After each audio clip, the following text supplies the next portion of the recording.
And we are following that breaking news Jan first told you about at the top of the newscast and a live look at the Sierra Nevadas out in California. The snow has been coming down, and just take a look at this video.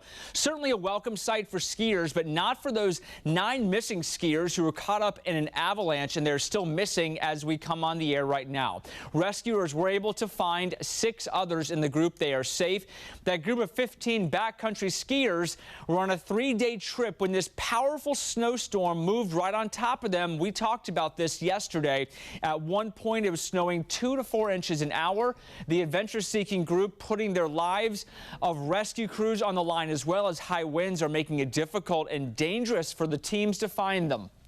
Snowing, very little visibility, high avalanche danger that's going to persist throughout the night.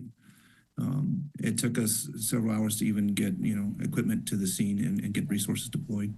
As you wake up this morning, 8 minutes past the hour, I do want to take you out and show you the live look at the radar. All the blue out here. This is that massive system dumping feet of snow in Utah, in Colorado, and that is the area where these skiers are missing here in Northern California. The snow continues to pour in at a rate of 2 to 4 inches an hour. Certainly a scary situation. We'll track this breaking news as the search continues here this morning.